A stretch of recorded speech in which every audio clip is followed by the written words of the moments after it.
Okay, French revolution के बाद हमारा before revolution, French revolution, after revolution में क्या क्या पॉलिटिकल चेंजेस आए, इकोनॉमिकल चेंजेस आए और सोशल चेंजेस आए, कंडीशंस आए फ्रांस में, उसके बारे में हम पढ़ते हैं। पहला, बिफोर रेवोल्यूशन पॉलिटिकल कंडीशन क्या थी? France was under the rule of a monarch, that is Louis 16। मैंने बताया था कि बिफोर रेवोल्यूशन फ्रांस पे किसका रूल था? लुईस 16 नाम के राजा का रूल था।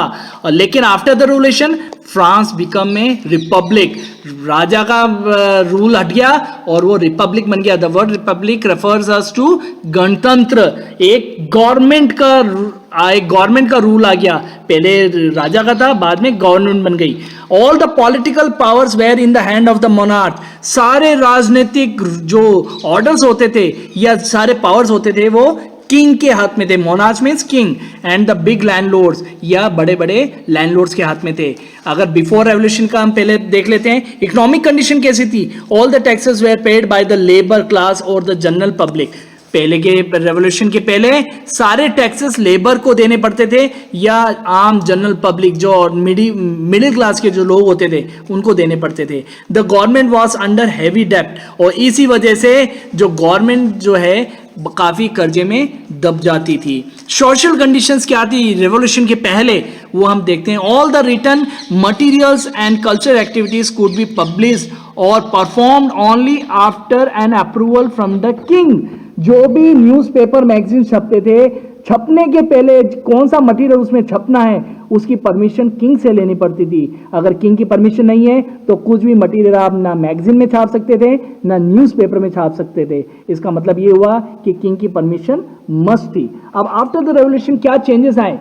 देखो, जैसे मैंने पहले आपको बताया students, it will become the France become a republic, गणतंत्र बन गया। सेकंड क्या चेंजेस आया? Political power were given to the common people. पहले ये सारा पॉलिटिकल पावर किसके हाथ में था? मोनार्च के हाथ में या बिग लैंडलॉर्ड्स के हाथ में था। लेकिन after the revolution common people के हाथ में आ गया। Taxes were imposed according to the income and wealth. अब पहले तो टैक्स कौन पे करता था? लेबर क्लास और जनरल पब्लिक। लेकिन after the revolution it will be equally distributed among the all the classes of the society. The economic condition of the government improved. इससे क्या हुआ? जो गवर्नमेंट को डेब्ट होता था जो वो घटना शुरू हो गया, उससे गवर्नमेंट की फाइनेंशियल पोजीशन जो है वो ठीक हो गई, क्योंकि टैक्स ज्यादा आएगा, हर क्लास पे कर रहा है, इसलिए गवर्नमेंट के पास रेवेन्यू जनरेशन हुआ, उससे उसकी फाइनेंशियल कंडीशन काफी अच्छी हो गई। All were given equal rights irrespective of the state. उसकी कंडीशन देख के उसको राइट्स, पहले बिफोर रेवोल्यूशन उसकी कंडीशन देख के उसकी इमेज बनती थी, उसका एक रुतबा बनता था। लेकिन आफ्टर द रेवोल्यूशन ऐसा कुछ भी बाउंडेशन नहीं रहा। All are equal before the law.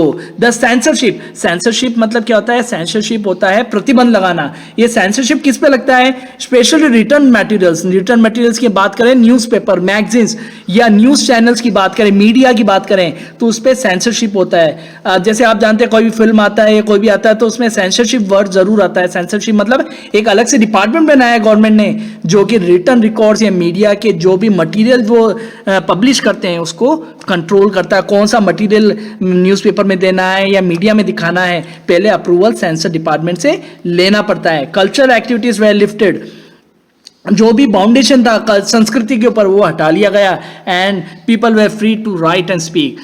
वहाँ के लोग अपने जो मन की काल्पनिक रचनाएं हैं उसको अपने न्यूज़पेपर या मैगजीन्स के थ्रू वो फ्री हो गए और सबको वो अपने राइटिंग से बताना उनको फ्री कर दिया गया। Thank you.